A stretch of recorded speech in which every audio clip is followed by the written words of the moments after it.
My new favorite soup. I cooked 1 pound of ground pork. I just seasoned mine with salt, but feel free to use a breakfast sausage. Drain out all that grease, and then I added this gelatinous homemade beef bone broth. I warmed that up a little bit so I could dump it in. I love the little blob. And stir it up, warm it up, then add in 1 cup of cream cheese. Add salt to taste. And I like to top my soups with a dollop of sour cream. These carnivore diet people will look me dead in my eyes. Tell me that eating what is essentially meat cereal is delicious, and then fully expect me to believe that that's better for me than eating a bowl of grapes. They will genuinely swear on their lives that making carnivore candy by melting an entire stick of butter, pouring said butter into an ice cube mold, and sprinkling salt on top of that before freezing is a healthier alternative to a chocolate bar. I'm sorry, but that is what's gonna clog your arteries faster than any Kit Kat ever could. And I find it hilarious how these are the same people who will say things like, oh, but our ancestors were strictly carnivore, so we should be eating like this. But I find it hard to believe that their version of the carnivore diet included frozen butter lollies. Huh?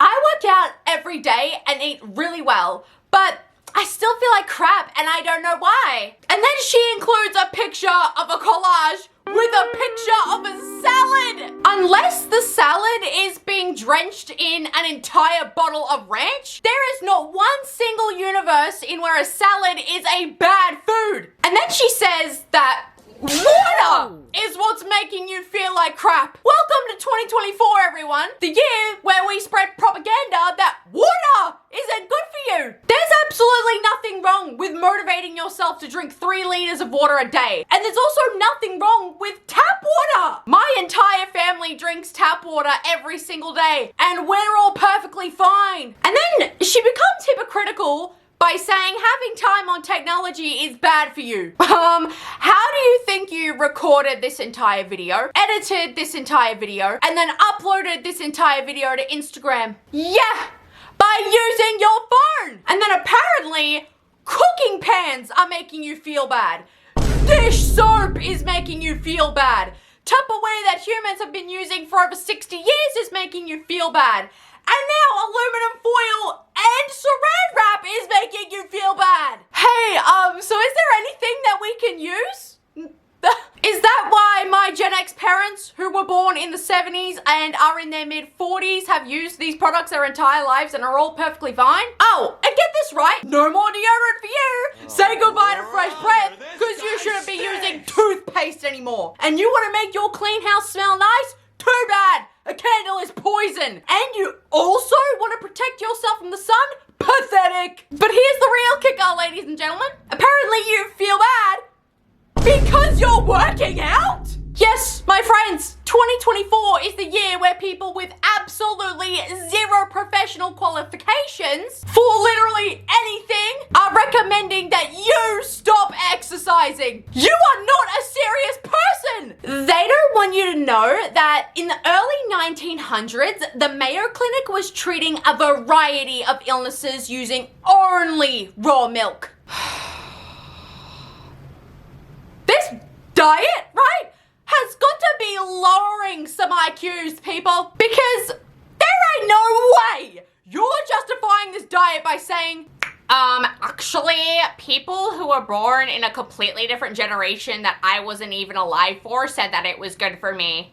Yeah, you wanna know what else doctors were using in the 1900s to treat sick people? Literal cocaine! Like, cocaine! Are you gonna start snorting that too because they did that? You wanna know what else they used? Another hard drug! Legitimately, heroin was being used for medicine. Are you gonna start treating your viral infections by injecting that from now on, bitch? Or how about the fact that if a person was displaying symptoms of a mental illness such as depression, doctors would legitimately just lobotomize these people immediately, like completely drilling a hole through their brain. Should we bring that back? Because they did it, so why can't we? Oh, and don't forget that medical professionals at the time were putting their stamp of approval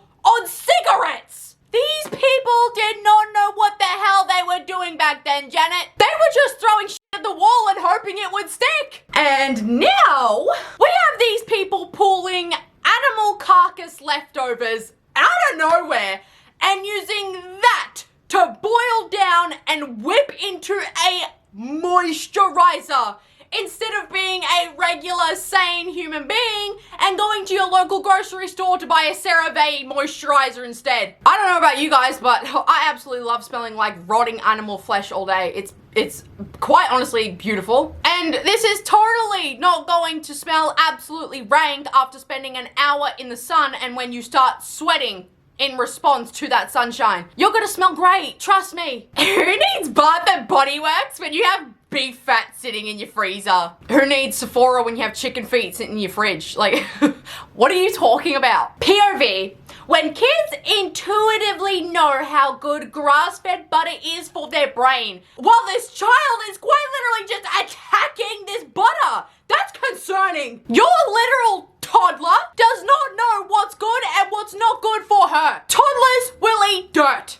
They will eat batteries. They will eat glow sticks. They will eat dog biscuits. And they will eat sand. Kids? They're literally stupid. They don't know any better when it comes to feeding themselves properly. Our reptilian overlords don't want you to know that you can put honey on your raw cheese. Yes, because there was an entire speech made by the government themselves completely outlawing eating honey with cheese. I can guarantee you not a single person in this world cares that you do this. Like, you are displaying signs of mental illness by saying in the caption that white vans have been following you around ever since you started sharing this information. Excuse me, sir, but what the hell are you talking about? These two ingredients, honey and cheese, are on literally every single charcuterie board ever made. So you're not doing anything crazy. Those who understand the opposite of what the government recommends. They say eat 2 eggs per week, then eat 3 to 6 eggs daily. They say to limit red meat, so eat steak every day. They want you to avoid dairy, then drink raw milk daily. They say to limit your salt intake, have salt with everything. They've apparently said to only cook with seed oils, even though I've never seen that in my entire life. Cook everything with animal fat. Do this and you'll get your health back in no time. People who are on this animal-based diet seem to have this belief that just because it worked for them, that automatically means it's going to work for everybody else on the planet. Like, the government isn't telling my sister to stop drinking milk. She's just lactose intolerant. The government isn't forcing my grandfather to limit his salt intake. He had to make that choice himself because he had triple bypass heart surgery and had no choice but to stop eating so much salt. So this health advice isn't healthy for everyone. And that's okay. My diet probably isn't healthy for everyone either. Breaking news, we all have different needs. Oh my God, how crazy is that? POV. You found out olive oil mimics the effects of Ozempic. Does somebody want to answer me as to why people aren't just simply eating a little less and moving a little bit more? Like, why does it have to be an injection? And then if it's not an injection, it's straight olive oil out of a jar. That olive oil is roughly 1,200 calories alone. So not only will you not see the same weight loss results as a patient would if they were taking Ozempic, but did you guys notice that literally no olive oil was being sipped out of that cup? It stayed the same height the entire time. So you yourself aren't even drinking straight up olive oil. So why are you promoting that to other people? I don't know who needs to hear this, but homemade raw milk vanilla ice cream topped with olive oil is a lot healthier and more nutrient dense than a salad filled with seed oils. Yeah, I highly doubt that, love. I really do. You guys are literally just gaslighting yourselves into believing this nonsense at this point. Ice cream and salad are two completely different things for two completely different meal times. The comparison makes no sense. Controversial opinion, but I'm happy that my ice cream isn't as healthy as my salad. It's a yummy treat, not a food that's meant to be eaten every single day. But secondly, I'd much rather eat the sugar from real ice cream than risk making myself sick with salmonella, E. coli, listeria, something I can't even pronounce, and several other foodborne illnesses. Just saying. When you just wanted to eat more natural and now you're scooping the marrow out of a cow's shin to eat raw. Hey, so why is it that you guys can't ever just be normal? I'm genuinely curious. When somebody is on a low carb diet, they will say things like, oh, that Subway footlong looks delicious, but for a while, I can't really eat bread or rice or potatoes, but on my cheat day, hell yeah. But when somebody goes on the carnivore diet, suddenly you guys are making lollipops out of animal testicles. How does someone even come up with this recipe? How does somebody crave this?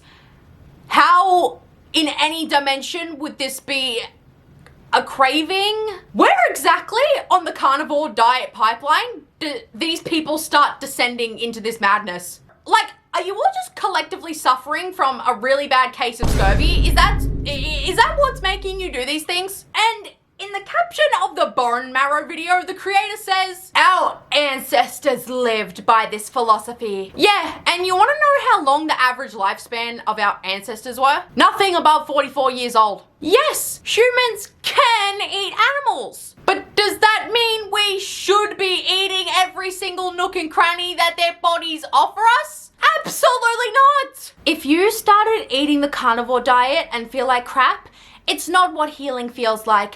It's what detoxing from the poisons in the food you've been eating for years from feels like. Keep going.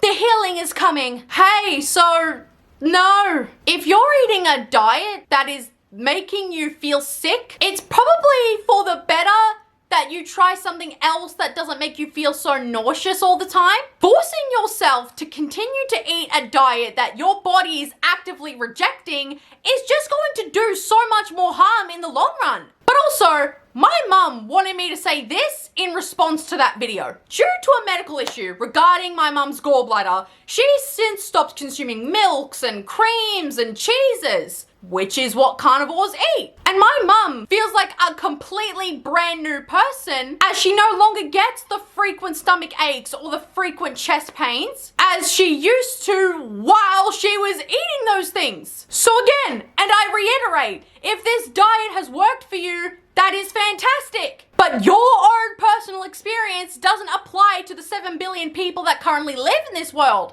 Because as I saw in the comment section, a woman described that she had attempted the carnivore diet and developed kidney stones shortly after because of it. Why did Popeye eat spinach? And when Wimpy was eating hamburgers, he was fat and out of shape? It's just programming. We've been programmed since we were kids to think that we should eat all of our vegetables and meat was bad for us. It's been going on since PBS. Spinach is one of the worst things you can eat. Spinach is so high in oxalates. Oh my god.